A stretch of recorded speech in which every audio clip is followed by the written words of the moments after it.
Olá pessoal, quero cumprimentar a todos com a paz do Senhor. Estamos aqui mais uma vez para estar comentando mais uma lição, a lição de número 9, a lição de adultos, que estaremos falando sobre o sustento do missionário. Em primeiro lugar, quero pedir perdão por não ter lançado a lição anterior, devido a muitas dificuldades e não tive tempo de estar preparando, mas teremos o cuidado de não deixar isso acontecer.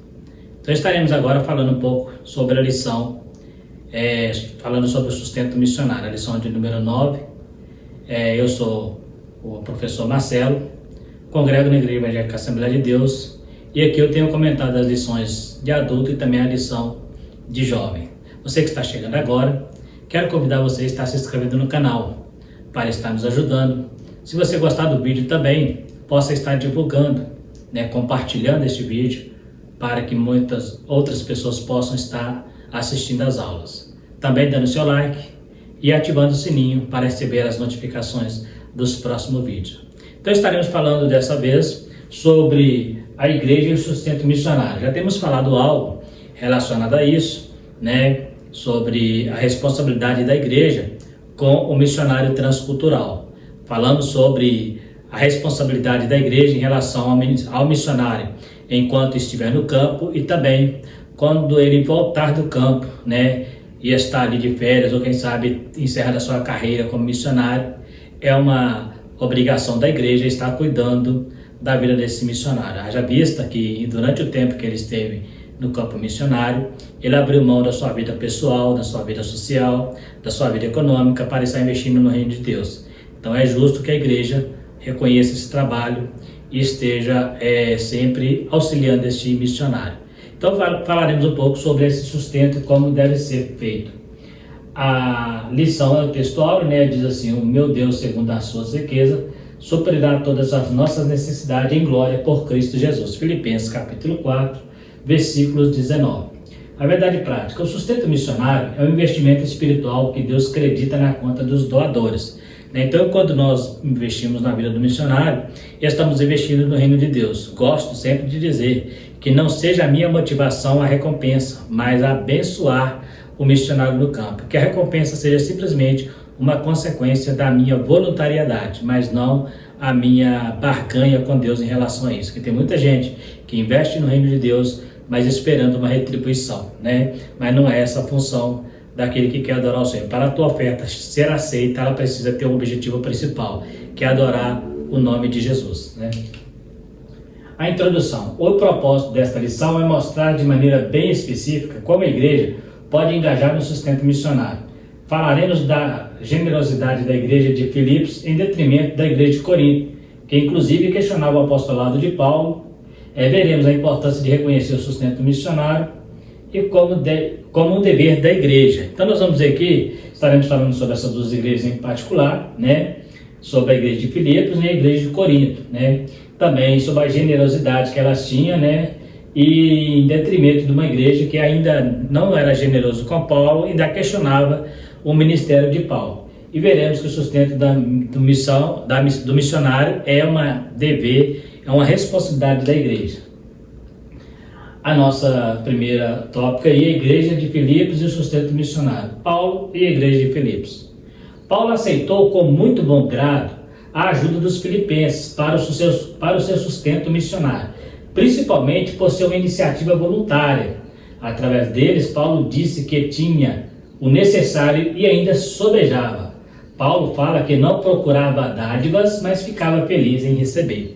Então aqui nós temos um ponto importante. Primeiro, é que Paulo, ele recebendo a ajuda dessa igreja, ele deixou bem claro ali no versículo 18, que eles mandaram com tanta voluntariedade, com tanta gratidão a Deus pelo investimento de Paulo nesta igreja, que eles mandaram donativos para Paulo, e Paulo fala: eu tenho o suficiente, ainda sobeja, ainda sobra, porque eles cuidavam dele com muito carinho, com um investimento muito grande, por reconhecer o ministério do apóstolo Paulo, E ele fala, interessante, que Paulo, ele pregando, ele não fazia questão, Ele fala: eu não busco dádivas, eu não busco essas coisas, mas ele fica feliz em receber, porque é verdadeiramente o missionário, quando ele entra para o campo missionário, a maior preocupação dele é ganhar almas, né? Ele acredita que Deus, de uma certa forma, vai sustentá-lo, né? Então ele não tem essa preocupação com vida financeira. Por isso que a igreja precisa se preocupar, porque o missionário tem que preocupar com almas. Mas ele fica feliz quando a igreja manda para ele, né, através de Epafrodito, e ele fica feliz e ele elogia a igreja de Filipos por essa ação tão voluntária, tão amorosa para com o ministério do apóstolo Paulo. Isso é muito gratificante quando somos reconhecidos por aquilo que fazemos. Sabemos que vivemos uma época em que as pessoas cobram muito dos obreiros, mas não investem nada na vida deles, né? Às vezes coloca o pastor como se fosse um escravo, e de uma certa forma a Bíblia diz que somos servos do Senhor como escravo, mas não reconhece o ministério, né? Acha que é obrigação do pastor ou do missionário se virar, né? Então a gente precisa ter esse cuidado. Paulo mostra que ele não procurava dádiva, mas ficava feliz em recebê-las, né? O privilégio de participar do sustento missionário. A igreja de Filipos dá um grande exemplo de generosidade em relação aos missionários. Ela nos mostra que é um investimento no reino quando cuidamos dos nossos missionários. Essa relação da igreja com os seus obreiros no campo é uma necessidade que precisa acontecer o tempo todo. Isso também é fazer missões. Então nós vimos aqui, falamos já, né, sobre a generosidade dessa igreja, né, e ela nos ensina como que nós devemos ter essa preocupação de estar cuidando do missionário. É importante observar que o apóstolo Paulo ele não pertencia à igreja de Filipos, ele é o fundador desta igreja, mas ele era pertencente à igreja de Antioquia. Mas a igreja de Filipos estava investindo no missionário Paulo e ele estava pregando em outras igrejas, inclusive na igreja de Corinto, né, que estaremos falando mais adiante. Mas a igreja não estava preocupada. Eles poderiam dizer, não, ele não é nosso missionário, não fomos nós que o enviamos, né? Então quem enviou que cuide, mas eles não tinham essa visão. Eles tinham visão de reino, a visão do amor de Deus. Eles estavam sendo gratos a Deus pela vida do apóstolo Paulo, pelo investimento que Paulo teve sobre essa igreja. É interessante que quando você vai ali para a sua segunda viagem missionária, Paulo ele é convidado, né, através de uma visão, para atravessar a Macedônia para pregar o evangelho. E a primeira cidade da Macedônia onde Paulo chega, que é uma abertura inclusive para o evangelho na Europa, é a igreja de Filipos. É a cidade de Filipos, a primeira cidade depois da Macedônia. Quando ele atravessa ali a Macedônia, a primeira cidade é a cidade de Filipos. Então ali ele começou a expansão do seu evangelho na Europa. Até então ele estava dentro da Ásia, né? Mas agora ele parte para a Europa. Então a cidade de Filipos não foi só uma igreja iniciante na parte da Europa, mas também uma cidade que foi uma das primeiras a ser evangelizada, e ela reconhece esse trabalho de Paulo, né, e sabendo que Paulo continuaria fazendo esse trabalho, eles se preocuparam, né, em investir na vida do apóstolo, né? Então ela nos ensina muito sobre isso. É interessante que você não vai encontrar nenhuma vez na Bíblia Paulo pedindo ajuda, né, financeira.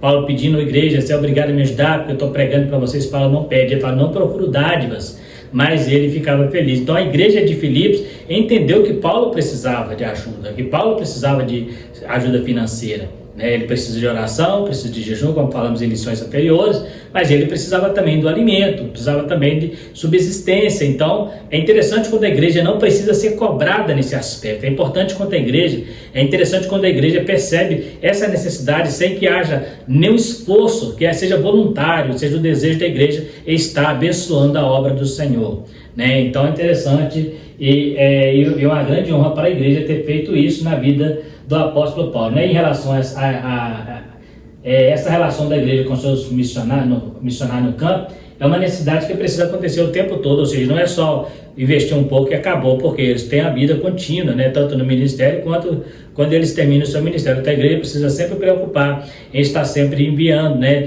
Tem que ser uma coisa rotineira, tem que ser uma coisa que não possa ser gradual, mas tem que ser constante, porque o missionário precisa, né?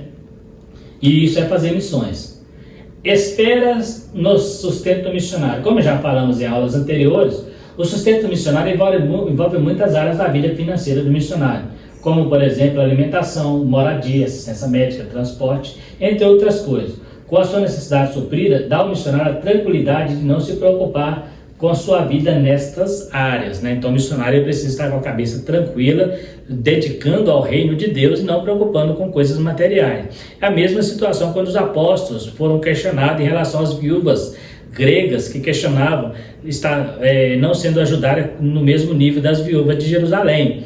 E os apóstolos falam: vão escolher entre vós homens que cuidem desse negócio para que nós continuemos na oração, no jejum e na pregação da palavra. Ou seja, não posso me embaraçar, né? A palavra de Deus diz que aquele que milita a boa milícia não se embaraça com coisa dessa vida, a fim de agradar aquele que eu estou, né? Então, é interessante que o missionário ele precisa estar lá no campo, não estar preocupado. Enquanto eu estou evangelizando, alguém está cuidando da minha parte social, da minha parte financeira. Então, existem muitas áreas, né, que é alimentação, moradia, assistência médica, transporte. Então, aonde o missionário vai, ele precisa de todos esses cuidados. Afinal de contas, ele é um obreiro da igreja, ele é um obreiro que abriu mão do seu conforto, saiu da sua zona de conforto e se embrenhou, né, no evangelho, em outra cultura, em um país diferente, moradias diferentes, né, estruturas diferentes, né, alguns lugares com muita escassez de assistência médica, né, de alimento, economia muito fraca. Então a igreja precisa ter todos esses cuidados para que o missionário chegue do lado de lá e não tenha que deixar de evangelizar para trabalhar, ou fazer como o apóstolo Paulo, né, trabalhar noite e dia fazendo tenda para não ser pesado uma igreja, né? Então é interessante nós entendermos isso aí para deixar o missionário tranquilo. Princípios básicos do sustento missionário pela igreja. O custo do sustento financeiro. A igreja precisa, antes de lançar qualquer projeto missionário, precisa fazer um projeto financeiro para não ficar no meio do caminho e colocar o missionário em dificuldade. Então a primeira coisa, vai mandar o missionário para o campo, tem que sentar, né, fazer as contas, né, fazer ali o orçamento e ver se a igreja realmente vai ter condição de bancar aquele missionário. Esse negócio de falar assim, não, vamos mandar pela fé, né, essa fé irracional, essa fé sem planejamento, essa fé não é bem-vinda, né? O próprio Jesus falou que quando for fazer alguma coisa, a primeira pessoa senta e faz ali todos os seus cálculos, para não começar uma casa e não poder terminá-la. Então precisa ter todos os seus cálculos, ver o que vai gastar. Então isso é planejamento, isso não é falta de fé, é planejamento para que nós não mandemos o missionário para o campo só pela emoção, né? Então a gente precisa ter esse cuidado, então precisa haver esse planejamento financeiro. É necessário saber qual é a situação do local em todas as áreas, para que possa projetar o recurso. Dependendo da economia local, o investimento será maior ou menor. Deve ser avaliado tudo na região de atuação, tipo moradia, educação, saúde, etc. Então, dependendo do local que vai, né, é necessário que a igreja descubra, né, investigue como que é o local, como que é a moradia, qual será o preço do aluguel, como é a economia, né, qual a renda familiar será o suficiente para sustentar o missionário. Então tudo isso tem que ser pesado na balança antes de enviá-lo ao campo, antes de enviá-lo para pregar a palavra de Deus. A igreja de Antioquia, ela envia o apóstolo Paulo, mas nessa época o apóstolo Paulo já tinha um chamado para a missão, e uma das coisas que Paulo não se preocupava é com essas coisas, porque ele estava disposto a sofrer, né? O missionário também está, mas hoje tem uma igreja que possa dar suporte, assim como nós voltamos a dizer, a igreja de Filipos, mesmo sabendo que Paulo não buscava essas coisas, ela entendeu que Paulo precisava. Uma coisa é o missionário não buscar, mas uma coisa é entendermos que ele tem necessidades básicas que precisam ser supridas, né? Então, se a igreja envia, ela precisa ter esse planejamento. É necessário saber qual é a situação do local, a área de que ele vai morar, né, o aluguel. Vamos supor, se for o país da Europa, um aluguel é muito caro; se for o país da África, um aluguel é mais barato, né? O país da Europa, a economia é muito boa; na África, né, e outros países da África, né, onde a pobreza impera, é mais difícil. Então, tudo tem que ser avaliado nesse quesito, né? A questão da distância, para onde ele vai, né, a passagem, o transporte, né, a locomoção lá dentro do local onde ele está pregando, né? Então, assim, nós temos casos de missionários que andaram, né? Por exemplo, John Wesley andou mais de 4.000 quilômetros a cavalo pregando o evangelho. Mas hoje nós temos outros meios que é mais fáceis e que a igreja pode estar sim investindo, né? Nessa modernidade que temos hoje, a facilidade de o missionário fazer a obra, né? Nessa parte é tranquila, se a igreja entender que precisa ajudá-lo, né? Então, nós temos aí o custo do sustento financeiro. O princípio básico do sustento financeiro missionário, o princípio básico do sustento missionário, de acordo com Filipenses 4, versículo 10 a 20, a primeira, o suporte financeiro deve ser bem organizado. Acabamos de falar sobre isso. Tem que haver um planejamento, uma organização, para que não faça algo pela emoção, né? Deve ser coletado e entregue regularmente. Por quê? Eu não posso mandar uma oferta para o missionário para sobreviva com isso aí, né? E vivo o ano todo, ano que vem eu mando de novo. Não, precisa ser regularmente, porque ele come regularmente, ele precisa de médico regularmente, ele precisa de dinheiro regularmente. Então a igreja precisa entender isso. Não posso ficar mandando esporadicamente, eu vou mandar se sobrar. Não, missionário no campo ele precisa. Eu não posso usar essa questão. Então se eu não tenho condição de sustentar, eu não mando, porque se eu mandar, tem que ter um compromisso de mandar regularmente o sustento do missionário. Ainda que eu tenha que prejudicar outros departamentos da igreja, né? Quem sabe nós temos um departamento de missões, mas o departamento de missões não consegue bancar o missionário lá fora, talvez alguma displicência em alguma organização, então tiro de outro caixa, de outro departamento, mas o missionário não pode. Ele é prioridade nas finanças da igreja, grave isso, ele é prioridade lá fora, nos departamentos. Então se tem um departamento de família, de missão, o de missão não deu, os outros departamentos é obrigado a estar ajudando aquele departamento de missões para manter o missionário lá. Afinal de contas é um obreiro que está lá, que depende exclusivamente da igreja. Então tem que tomar esse cuidado. Deve ser voluntário como forma de gratidão a Deus pela salvação e apoio à continuação da pregação do evangelho, que a igreja de Filipos fez, né? Eles não foram obrigados a fazer, eles entenderam a necessidade do apóstolo e eles foram voluntários por gratidão. Quando Paulo recebeu o chamado, imediatamente ele foi para Macedônia e lá ele entra nessa cidade e começa a lhe pregar a palavra, né? O sustento deve ser mais que básico, deve ser amplo e ainda sobeja, como aconteceu com a igreja de Filipos. Ah não, eu vou deixar o missionário lá no campo, vou mandar uma mixaria para ele, né, uma merreca, e ele sobrevive do resto, né, como se estivesse dando esmola. Não, ele precisa ter uma subsistência legal, né, ampla, né. O missionário passa a semana toda com alimentação ruim, só no final de semana ele consegue alimentação boa, e quando ele estava aqui ele tinha tudo, né? Tinha do bom e do melhor, quem sabe, muitas vezes, e ele abre mão disso para ir para o campo missionário. Então a igreja precisa sim mandar para ele não somente aquilo que vai ajudá-lo naquele momento, mas algo que até sobeja, como a igreja fazia. O apóstolo Paulo fala, eu não tenho necessidade de nada e ainda sobra, porque eles foram voluntários, né? Deve ser constante e não esporádico, que nós acabamos de falar. Então eu preciso mandar constantemente, todo mês mandar lá o salário do missionário, alguns donativos se for necessário, né, se precisar, tem que estar todo mês, tem que ter esse compromisso. Então todo mês esse dinheiro ele é intocável, ele pertence ao missionário. Se a igreja enviou, a igreja precisa cuidar. Se não tem condição de cuidar, traga o missionário de volta. Mas jamais deixe o missionário passar dificuldade, jamais deixe o missionário passar fome, igual alguns casos que conhecemos de missionários que foram para o campo e a igreja não cuidou e eles passaram até dificuldades financeiras. Então temos que ter esse cuidado, porque se nós fizermos isso, pode ter certeza, Deus vai cobrar desta igreja. Deus vai cobrar dessa igreja, uma igreja que envia uma pessoa, um obreiro para o campo, mas não investe no reino dela, no reino de Deus, né? Então tem que tomar cuidado com isso. Um apoio fiel e permanente. Paulo elogia os filipenses pelo apoio fiel e permanente. Os filipenses entendiam que Paulo precisava de amparo financeiro o tempo todo para que pudesse fazer a obra missionária. Eles tomaram para si essa responsabilidade.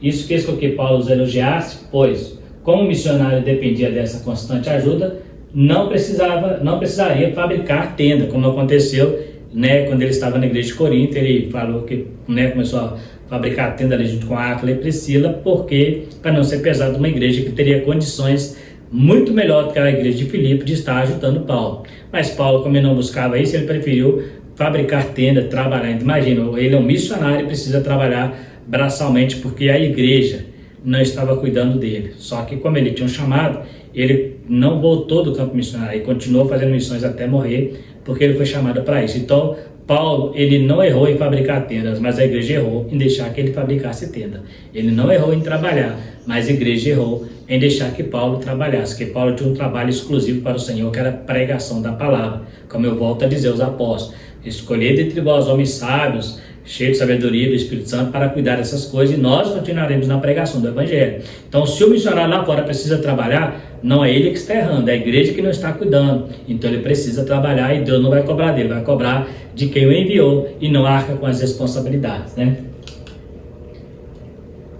aprendendo a investir na obra missionária. A igreja de Filipos versus a igreja de Corinto. Aqui nós temos dois casos interessantíssimos, né? Primeiro, temos aqui um grande contraste entre essas igrejas. Os filipenses eram uma igreja mais simples, mas tinha o coração na obra. Era a igreja de Colosso, de consolo para Paulo. Enquanto que a igreja de Corinto era uma igreja próspera e abundante nos dons, mas tinha facções, imoralidade, ainda por cima e além de não ajudar, questionava o apostolado de Paulo. Então nós vemos aqui a diferença das igrejas, né? Nós temos duas igrejas todas servindo a Deus. Temos umas aqui que abundavam no Espírito Santo, nos dons espirituais, né? Então seria hoje para nós uma igreja top, não é uma igreja cheia do Espírito Santo, é a igreja de Deus mesmo. Mas quando vai olhar para essa igreja, ela tinha muito mais problemas do que espiritualidade. Ainda que era uma igreja que tinha dons espirituais, era uma igreja que tinha facções, tinha alguém que dizia que era de Paulo, de Apolo, de Cristo, de Cefas. Era uma igreja que ela tinha alguém que adulterava com a madrasta, né? Era uma igreja que que questionava o ministério do apóstolo Paulo. Eles não entendiam, alguns lá não aceitavam Paulo como apóstolo só porque ele não fazia parte do colégio dos 12, né? E Paulo teve que justificar, né, ali o seu ministério, né? Ainda explicar, ainda trabalhei muito mais do que eles, não eu, mas a graça de Deus que habita em mim. Então a gente vê que são duas igrejas interessantes. A igreja de Filipos, ela não era uma igreja tão pobre, a cidade de Filipos, mas era uma igreja bem mais pobre que a igreja de Corinto. A igreja de Corinto era uma igreja, a cidade de Corinto era uma igreja portuária, era uma igreja num ponto estratégico, uma igreja que tinha muitos ricos, era influência grega muito forte também. Então a gente vê ali que esta igreja, ela tinha muito mais condições para ajudar Paulo, mas eles não fizeram isso, muito pelo contrário. Eles ainda questionavam, será que Paulo realmente é um apóstolo ou é um usurpador de cargo, né? Será que realmente é um apóstolo? Porque existe muita gente que diz que são missionários, mas são usurpadores de cargo, nunca foram chamados para a missão. Porque missão, nós já falamos em missões anteriores, não é status, não é título, não é cargo ministerial, missão é fazer a obra, né? Tem gente que fala que é missionário, mas nunca atravessou a fronteira nem da cidade e fica pregando para crente nas igrejas aí, dizendo que é missionário e pedindo ajuda da igreja. Esse tipo de gente não precisa de ajuda, esse tipo de gente precisa trabalhar, porque missão é lá fora, transcultural, né? Esse negócio de ficar pregando dentro de igreja, ficar pedindo dinheiro, né, fazendo esse comércio com a palavra, e fala que é porque Deus chamou para isso. Não, se Deus chamou para pregar, vai pregar para quem precisa ouvir, né? Que para pregar para crente, os pastores da igreja já fazem isso, então não precisa. Aí, eu sou missionário, então vivo disso. Se ele escolheu viver disso, tudo bem, se a igreja quiser abençoar, mas não temos compromisso, grave isso, não temos compromisso com esses missionários que ficam pregando em púlpito de igreja. Missionários, porque a igreja tem que ter compromisso, é quem prega para as pessoas que precisam aceitar a Cristo, para as almas que precisam se converter. Para crente não, para crente, vou convidar o cara só porque ele é missionário, não. Tem muito pregador na minha igreja que faz pregação sem cobrar nada, né? E esses pastores ficam praticando, como nós chamamos, simonia, que é a arte de vender o dom de Deus. Muitas desses, inclusive, desses missionários que se intitulam missionários, são pessoas que têm aversão ao trabalho, são preguiçosas. Então eles querem fazer a obra de Deus, então eles querem parar de trabalhar e ver as custas da igreja. Esse tipo de gente é mercenário, então esse não, a igreja não tem compromisso com ele. Mas não é o caso do apóstolo Paulo, porque eles questionavam, será que esse cara é realmente apóstolo? Ele não faz parte do colégio dos 12, né? Ele vai explicar como é que Deus chamou e mostra quanto ele trabalhou até mais do que os demais. Então, olha que coisa chata, né? Que coisa chata, um missionário chamado por Deus ter que justificar para a igreja o seu chamado, ter que explicar para a igreja, sendo que era muito nítido na vida de Paulo o trabalho missionário. Era só olhar para a vida pregressa de Paulo, né, ali dentro da corrida missionária, ver o quanto este homem investiu no reino. Então, uma igreja ter coragem de questionar um homem que fazia tanto quanto o apóstolo Paulo, você vê que era uma igreja que, ao mesmo tempo que tinha os 9 dons espirituais, ou até mais, né, se fôssemos fazer as contas aí, mas era uma igreja que Paulo fala que eles eram carnais, né? Então a gente vê aí mais uma vez a diferença entre o que é ter poder e o que é ter caráter. Muita gente pode falar um monte de língua estranha, curar enfermo, mas se não tiver caráter é só barulho, né? Porque o barulho é a igreja que vai subir, não é a igreja que tem 9 dons espirituais, é a igreja que tem fruto do Espírito. Então essa igreja ela não tinha fruto do Espírito. Paulo escreve ali capítulo 13 para essa carta, para essa igreja, exatamente por causa disso, porque eles abundavam nos dons espirituais, disputavam quem era melhor, quem falava mais língua, quem profetizava mais. E Paulo falou assim, não adianta nada se vocês não têm amor.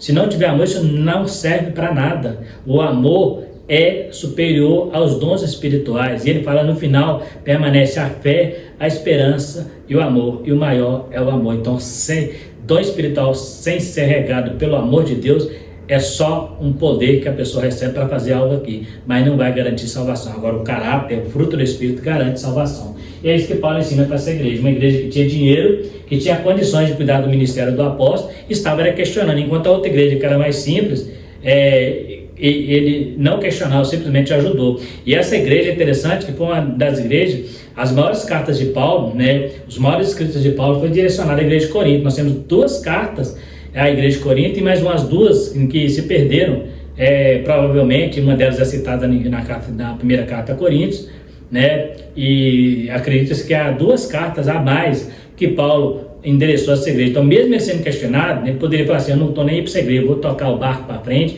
e vou deixar essa igreja se lascar para lá. Não, mas mesmo assim, Paulo se preocupava com essa igreja, mesmo ela questionando o ministério do apóstolo Paulo. Ele escreveu 2 cartas para ajudar essa igreja a crescer espiritualmente. A carta de Filipos, por exemplo, a carta aos Filipenses, nós chamamos carta da alegria, porque é a carta onde Paulo demonstra a sua alegria pela a gratidão dos filipenses para com ele, né? Então é interessante a gente ter essa visão aí, né? Tendo consciência do nosso dever, enquanto que aos filipenses Paulo não precisava instruir-lhes em relação à contribuição, aos coríntios ele precisava ensinar sobre a contribuição com alegria, e mostrou que contribui a uma semeadura no reino de Deus. É interessante que Paulo não precisou explicar isso para a igreja de Filipe, mas é na carta aos coríntios que ele fala que aquele que semeia, né, que deve ser com alegria, né, e que vai colher o fruto, não atrás da boca do boi que debulha, né, se comparando ao ministério, né, se o boi trabalha ele precisa comer. Então ele trouxe para essa igreja uma educação financeira, né, uma educação financeira em relação à obra de Deus, um investimento no reino, né, a lei da semeadura, que é você semear, né, no reino de Deus, que Deus ama quem dá com alegria. É como se ele estivesse dizendo: faça como os filipenses. Deus ama quem dá com alegria, quem é voluntário. Vocês precisam ter que ensinar vocês a contribuir. Não, tem que ser de coração. Deus ama quem dá com alegria. Se você dá por obrigação, não há valor algum, é somente dinheiro, não é oferta, né? Então é interessante que ele ensinou para a igreja de Corinto algo que não precisou ensinar para a igreja de Filipos, né? Pessoas financiando a obra divina. Jesus tinha um grupo de mulheres que sustentavam o seu ministério com seus bens. Ele tinha ainda que a Bíblia não relata, outras pessoas que contribuíam financeiramente com o seu ministério. Tinha até um apóstolo diácono que acompanhava para cuidar da bolsa.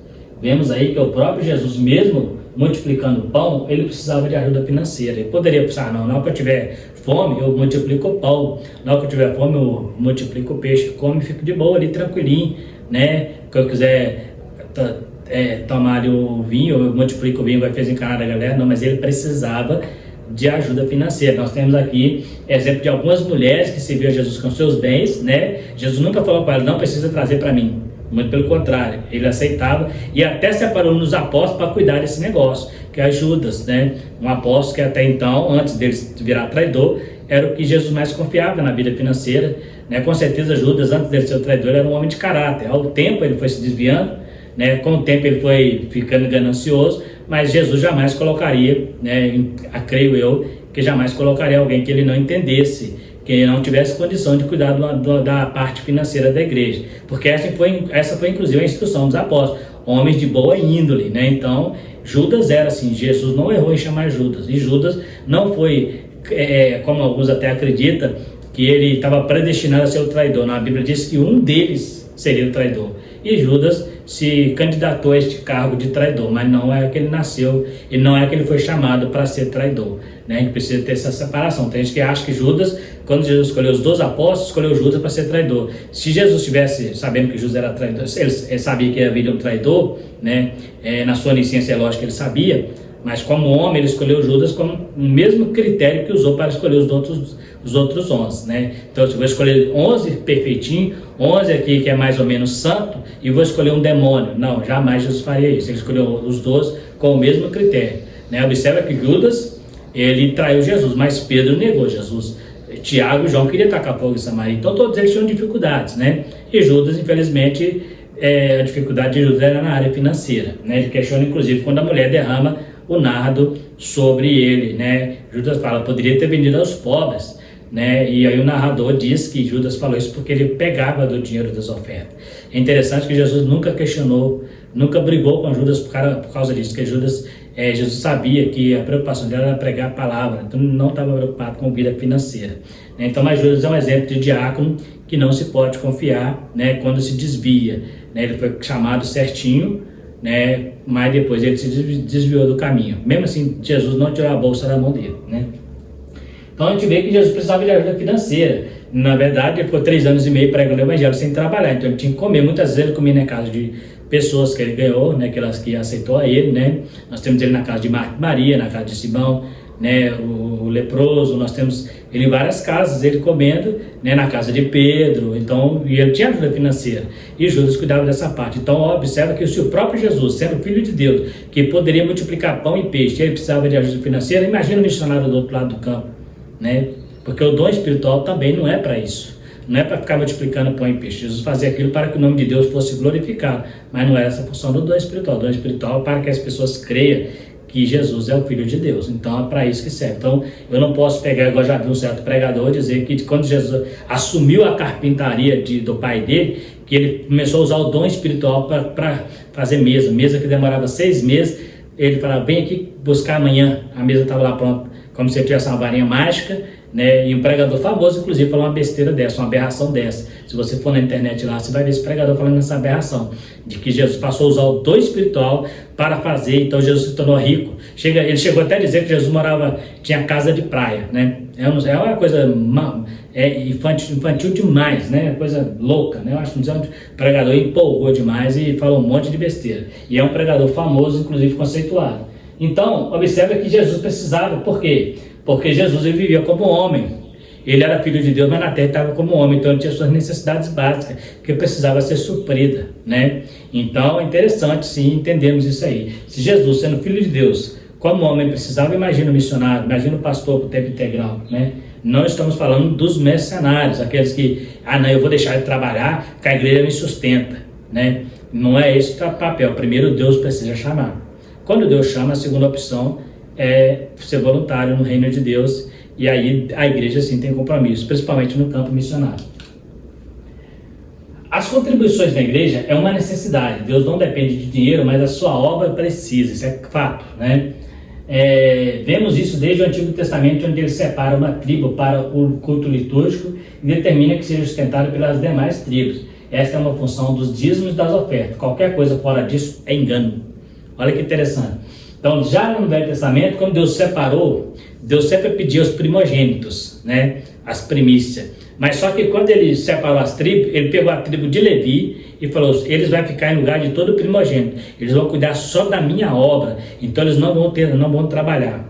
É interessante que eles não tinham propriedades, não é o que acontece com os pastores de hoje, né? Tem pastor enriquecendo em nome do evangelho e diz que vive pela causa. Os levitas, eles não tinham propriedades, eles não tinham terra. Eles tinham as 48 cidades, né, que era de refúgio, mas eles não plantavam, era só morada. Quem cuidava deles eram as 11 tribos. Eles não plantavam, eles não cultivavam. Por quê? Porque eles viviam do templo, né? Então eles não eram pessoas que eram cheios de posses e bens materiais, né? Igual alguns invertem, né? Tem pastores ficando riquíssimos e diz que é porque é retribuição da palavra, da pregação da palavra. Na verdade, os pastores, né, na época os levitas, eles viviam em função do templo e não tinham nenhuma riqueza, eram pessoas simples, né, e eram sustentados pelas 11 tribos. Então este é um princípio que já vem do Velho Testamento, o próprio apóstolo Paulo fala que aquele que ouve a palavra, né, distribua o seu bem, né, quem é instruído na palavra distribua os seus bens com aquele que o instrui. Então já é um princípio de Deus, que quando alguém se entregue voluntariamente a pregar a sua palavra, que os demais que estão instruídos o ajudem na vida financeira. Então não é algo que o homem inventou. Tem gente que questiona o pastor ter salário, né? Não, isso é isso, todo mundo trabalha, o pastor está lá de bem bom. Não, o pastor, ele tem salário digno, é necessário que ele tenha salário, porque ele é exclusivo para a obra de Deus. É evidente que nós temos pastores aí que têm aproveitado dessa situação e está com enriquecimento ilícito, mas isso é com ele, com Deus. Uma coisa é certa, o salário é digno, né, o salário é necessário para que o pastor se dedique, o missionário também se dedique exclusivamente ao reino de Deus. Então, ele não pode ficar preocupando com coisa dessa vida. Isso falando de pastores e missionários de tempo integral, né? Que tem gente que recebe salário e dá cobra para pregar, né? Se o cara já tem um salário, não teria que cobrar, né? Tem gente que recebe salário, mas tudo que vai fazer ele quer cobrar. Então, é mercenário. Então, ele não precisaria de salário. Outros já falou, abri mão do meu salário, mas vive de pregações, né? Aí eu sei que muita gente fala assim, Marcelo, você está exagerando. Não estou. Se você for olhar, muitos desses pastores, eles cobram em torno de 15, 20 mil reais para pregar 1 hora, né? Isso é um absurdo. Não existe uma profissão no planeta, né, no Brasil, que você tem um valor desse com 1 hora de trabalho, né? Então, e outra coisa, a pregação do rei. Então, de graça recebeu, de graça dá. Então, tem que tomar muito cuidado. Tem gente que está preocupando em fazer agenda por causa desses valores, né? Poucos dias vi um pastor famoso oferecendo pregações e falando assim, eu estou pregando agora com baixo custo, né? Reduzir um pouco o valor, como se você estivesse vendendo um produto, como se você estivesse vendendo algo, né? E as pessoas comprando, né? Como a Black Friday, né? Só falta isso, daqui a pouco vai ter Black Friday de pregadores aí. Olha, na semana da Black Friday estou com preço melhor. Irmãos, isso é uma vergonha no evangelho, inclusive um escândalo que impede muita gente de ir para a igreja. Quando as pessoas começam a ver esses enriquecimentos, essas brigas que há entre pastores por causa de dinheiro, né? Isso impede muita gente de ir para a igreja. E o que acontece? A Bíblia diz que é necessário que venham escândalos, mas ai daquele porque um escândalo vem. Esses pastores que estão vendendo a pregação do evangelho. E eu volto a dizer, igual eu já falei, eu não sei quem é pior, se é quem vende ou se é quem paga, porque a igreja que paga está usando o sagrado para pagar uma pregação. Será que o pastor que está pagando ele não pode fazer a pregação? Precisa chamar um pregador de fora? Mas porque na verdade ele também se torna um meio que mercenário, porque ele quer atrair multidão. Então pega o cara famoso para atrair multidão, para dar mais dinheiro. Infelizmente, esse é o mercantilismo que tem acontecido na igreja. Enquanto isso, muitos missionários no campo estão passando dificuldade e a igreja investindo em pessoas que nem precisam, né? Nós temos um monte de pastor aí que virou pastor, ficou famoso, virou deputado e continuou cobrando para pregar com um salário altíssimo de deputado. Então, é uma vergonha, a gente precisa rever o conceito. E eu falo com muita tristeza, porque são homens que começaram bem, homens que começaram como a igreja da Galácia, começaram no espírito, mas quando viu a oportunidade de ganhar dinheiro, partiu para cá. Ainda usa o nome de Deus para dizer que está fazendo a obra de Deus. Para mim não é obra de Deus, é obra para ele mesmo. E é obra de palha, vai ser queimada, né? Então, temos que tomar cuidado. Então, muitas vezes eu sempre falo, lembra que eu falei aqui na nossa lição, que o dízimo e a oferta, aqui ó, essa é a função do dízimo e da oferta. Qualquer coisa fora disso é engano. Então, se a igreja começar a pegar o dinheiro do dízimo e da oferta e investir em outras áreas, que não é reino de Deus, que não é vidas, que não é em prol de vidas, é engano. Então, tem que tomar cuidado com isso. Então, esta é a mesma lição, aprendemos sobre o sustento missionário, a importância que é, a necessidade que o missionário tem no campo e o nosso compromisso de fazer isso constantemente, não esporadicamente, porque o missionário precisa comer todos os dias como nós, né? Então, se eu não tenho disposição de ir, eu tenho 3 coisas que eu posso fazer. Eu posso estar orando, eu posso estar jejuando e posso estar contribuindo para que o missionário tenha condições de pregar o evangelho e não tenha que fabricar tendas igual o apóstolo Paulo. Então, está mais uma lição que nós temos aprendido. Que Deus possa abençoar muito você. Quero te agradecer pela oportunidade de estar falando com você através deste aparelho, através deste canal. E agradecer por ter ficado também até o final do vídeo. E se você gostou, se você pode estar compartilhando esse vídeo com seus amigos, também se inscrevendo no canal para nos ajudar, dá-lhe o seu joinha, que é muito importante para nós, ativa o sininho para receber as próximas notificações das próximas aulas que estaremos lançando aqui. E se você tiver dúvida, pode estar falando conosco também nos comentários. Inclusive, logo em seguida estaremos lançando também a lição de jovens, que é uma lição muito importante falando sobre o existencialismo. Depois eu peço a você que ao lançar, você também acesse lá o vídeo e assista, falar sobre o existencialismo na igreja e no mundo e como a igreja vê essa matéria, essa doutrina, né, no dia de hoje. No mais, quero agradecer a todos vocês, fiquem todos com Deus e até a próxima lição, se Deus quiser.